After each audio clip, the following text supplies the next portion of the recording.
करके चले। रास्ते में दादा नींद आ जाती है तो पंडित जी सो गए हैं। योग माया के द्वारा पंडित जी को वहां से उठा करके द्वारका में लटाया। पंडित जी के नेत्र खुले तो द्वारपालों से पूछा, भैया ये कौन सा नगर है? बोले द्वारिका छे। बोले कन्हैया कहाँ रहता है? बोले कन्हैया छे। बोले भैया यहाँ द्वारिका भी छे, कन्हैया भी छे, मुझे उस कन्हैया के पास, उस द्वारिका में जाना जहाँ कन्हैया रहता है। बोले भैया ये वही द्वारिका है जहाँ कन्हैया रहता है, तुम्हारे यहाँ छह, आपके यहाँ है बोलते हैं, हमारे यहाँ छह बोलते हैं, ये वही द्वारिका है। बोले कन्हैया कहाँ मिलेगा? बोले जो तुम्हारे ऊंचे ऊंचे लंबे भवन देख रहे हो ये कन्हैया के लिए।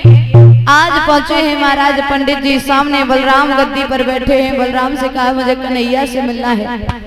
तो कन्हैया ने का नाम सुनते ही बलराम ने जवाब दिया, जो कोने में करिया करिया बैठो सही कन्हैया है। और कन्हैया की तरफ जैसे ही निगाह घुमाई के देखी, पंडित जी कहने लगे मोड़ी बनाए बाबरी, मरी तब काय पे मरी करुआ पे।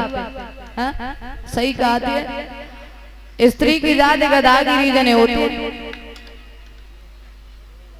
आपने अभी कुछ समय पहले एक बात सुनी होगी मुस्कान के बारे में, जिसने अपने पति को ड्रम में दे दिया।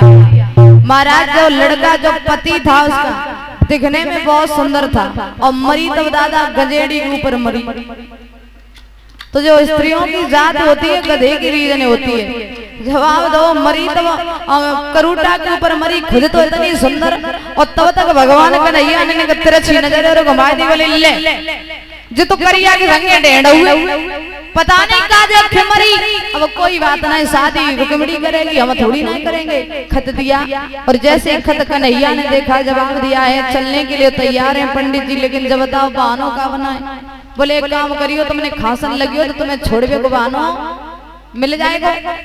अब पंडित जी आगे चले, खांसने लगे। कन्हैया ने जवाब दिया भैया पंडित जी अगर मरेंगे तो ब्राह्मण हत्या लग जाए, आज्ञा दे दे तो द्वारिका से बाहर छोड़े। बलराम ने जवाब दिया लला जाओ लेकिन जल्दी लौट के आना। पंडित जी को रथ में बिठायो और जब तक द्वारिका रही तब तक धीरे धीरे रथ चलाओ। जैसे द्वारिका निकली पंडित जी से बात गई, पंडित जी तुमने अपनी जिंदगी में कभी सिनेमा देखो? बोले नहीं देखो। आज देखोगे? हाँ। बोले तो आंखें बंद करो। बोले जी कौन सा सिनेमा? सब आंखें खोले के देखो तो हम बंद करेंगे। बोले हम पहले आंखें बंद करो। आंखें बंद करवा दी दादा, और जब आंखें बंद की भगवान कन्हैया ने अपना रथ आकाश में उड़ा दिया। पंडित जी ने थोड़ी आंखें खोल के देखे, मरे गए फंस गए। बोले अगर यहाँ से गिरे ना तो हड्डी पसली पता नहीं चलेगा। आज अच्छे हीरे के झांझरे पड़ गए। महाराज 3 दिन की रास्ते में महाराज 5 मिनट में पहुंचा दिया है कुंदनपुर में। कहा है पंडित जी आंखें खोलो, जा करके रुक्मणी से कहो कि वो जल्द से जल्द अलोपा मैया के मंदिर में आ जाए। पंडित जी रुक्मणी के पास पहुंचे।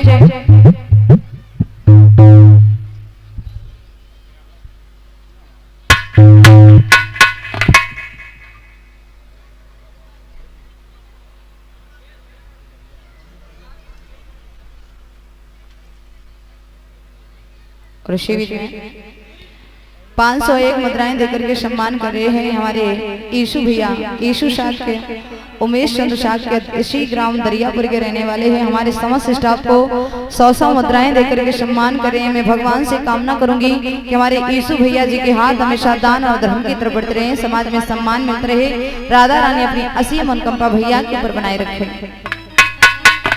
आज पंडित जी ने कहा है जाकर के रुक्मणी तुम्हारे हृदय सम्राट मैया अलोपा के मंदिर में बैठे हैं, जाकर के मिल लीजिए। रुक्मणी चलने के लिए तैयार हुई तो रुक्मणी को अपनी माँ की याद आ गई। तो आज मैया से मिलने के लिए रुक्मणी पहुंची। जवाब दियो मैया हमारा विवाह कब हो जाएगा? बोले बिटिया आज कल बारात आएगी, परसों तेरी शादी होकर के तो परसों विदा हो जाएगी। बोले मैया मेरा मन ऐसा कर रहा है कि तेरे गले से लग के खूब रोए ले। जवाब दो है मैया ने कि लली कल तक अगर जाएगी तब तक तो तेरी आंखें सूज जाएंगी रोत रोत।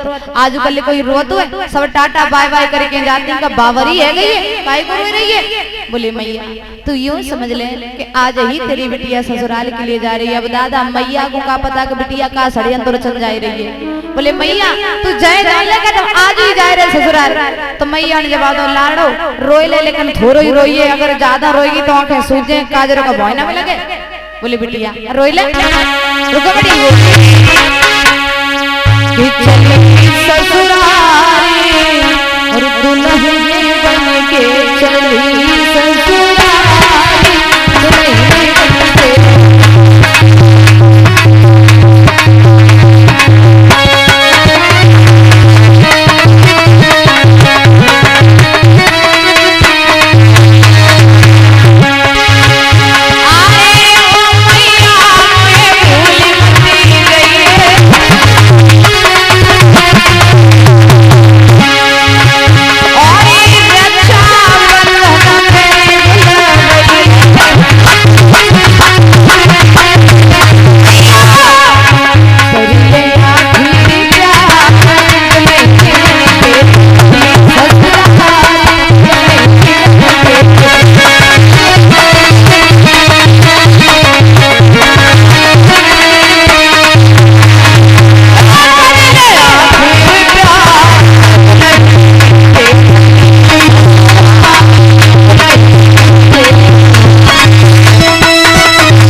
चली तब तक सामने से रुकम आ गया। जवाब दिया कहा जा रही है भैया अलोपा मैया के मंदिर में जा रही है पूजा करने के लिए। अकेली जा रही है, दो चार लड़कियां साथ में ले ले। रुकमणी सोचने लगी अच्छे अम्मा ते मिलना है जाने दो चार मोड़ी और संगे पठे दे और ब्याह अगर हम कहूं जा रहे थे लोड़ियों ब्याह नहीं चिल्लाई दी है कि जिद्दी बजी अब का करो जा। चली रुकमणी लेके बोली अब मजबूरी है चलना तो पड़ेगा ही। लेकर के चली कन्हैया ने आता हुआ देखा कहने लगे बारे पंडित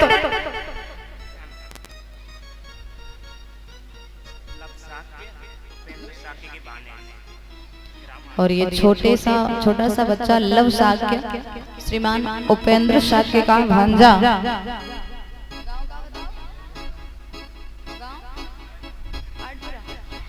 ग्राम 8 बरा से आया हुआ है। छोटा सा बच्चा है, गले में हार डाल करके सम्मान किया। भगवान से कामना है इस बच्चे के हाथ हमेशा दान और धर्म की तरफ बढ़ते रहे।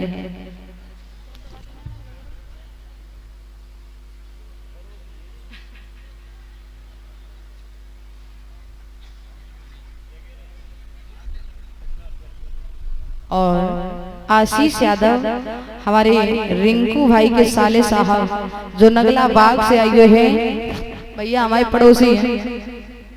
भैया हमारे गले में हार डाल करके सम्मान कर रहे हैं। भगवान से कामना है कि हमारे आशीष भैया जी के हाथ हमेशा दान और धर्म की तरफ बढ़ते रहे।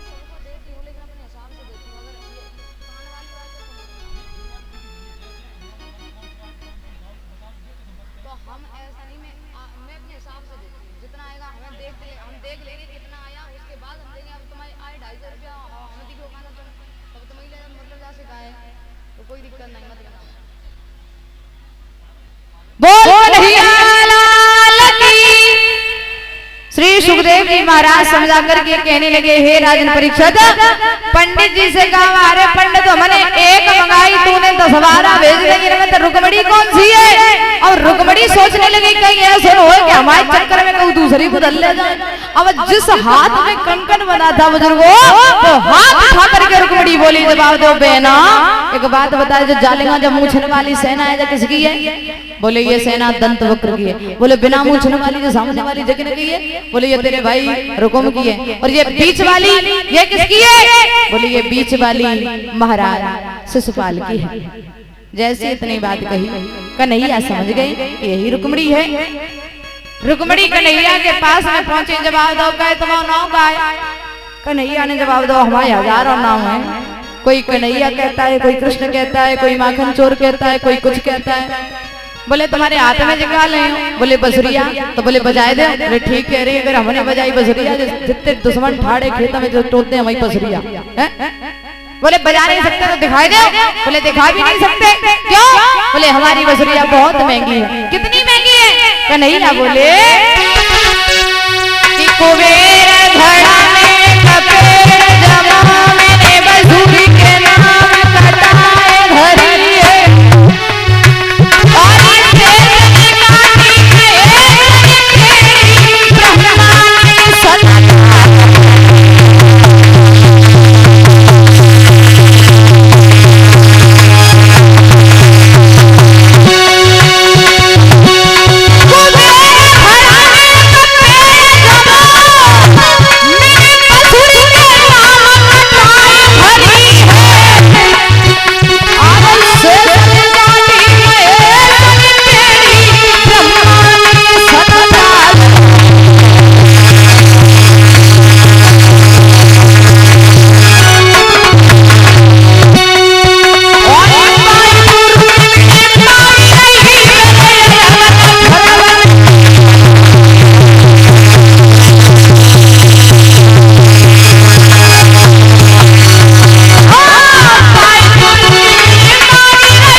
मेरे भैया जवाब दिया कन्हैया सब दिखा दीजिए। कन्हैया ने मुरली दिखाने के लिए हाथ आगे किया, रुक्मिणी ने मुरली लेने के लिए हाथ आगे किया, तो श्याम सुंदर ने महाराज रुक्मिणी का हाथ पकड़ा, झटका दिया, रथ में बिठा करके चलने लगे। और जैसे ही रथ में बिठा करके चलने लगे, लड़कियां कहने लगी है बहना कहाँ जा रही है? रुक्मिणी ने जवाब दिया चुप्पा घरे लौट जा, और अगर काऊ से कछू कह पाई तो मत तो लिया डगत। लड़कियां दौड़ के महाराज मैया के पास आई, जवाब दो मैया, मैया जिद्दी बज गई। कहने लगी क्या कह रही लली? रुक्मिणी सके गई थी, कहाँ है? लड़कियों ने जवाब दिया मैया कि मैया रे मैया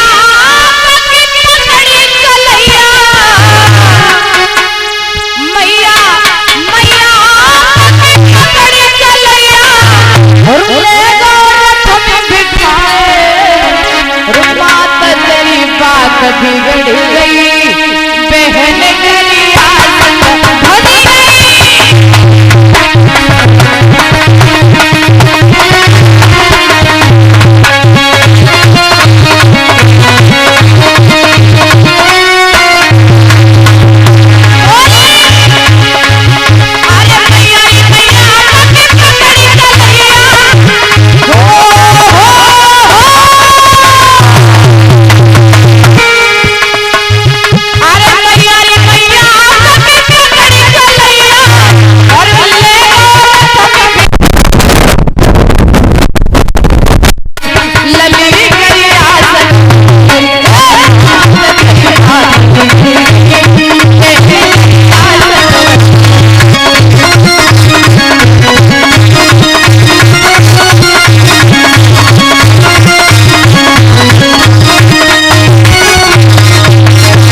बहन करिया अगर बात रुकमुक पता चलेगी तो ब्याल खून खराबा हुई। लड़कियां कहने लगी बाजी बाज तो अम्मा और बिटिया की मिली भगत है, अम्मा ने बिटिया भजवाई दी, तब तक रुकम आ गया। बोले रुकमणी साथ में थी, वो कहाँ गई? डर की वजह से लड़कियों ने जवाब दिया, बोले भैया वो तो कोई करिया करिया तो सो ले। समझ गया कन्हैया के अलावा कोई नहीं हो सकता। पहुंचा है जाकर के जहाँ शिशुपाल बैठा है। बोले ओ जीजा तुम 4 दिनों से रोटी डोल रहे हो और बहने को करिया ले गो और तुम देखना है पाओ। अब तब तक शिशुपाल बोले जीजा कहाँ तो? अब जीजा ही जीजा परी पता नहीं को किन को जीजा। भैया शिशुपाल पीछे और रुकुम भी पीछे। रुक्मिणी ने जवाब दिया महाराज रथ ने जल्दी यहाँ को, अगर भैया आ गया तो हमारी पेश नहीं जाएगी, बहुत सारी सेना है। आवाज लगा दी और कन्हैया माखन को चुराने वाला, घर घर लड़कियों के वस्त्रों को चुराने वाला।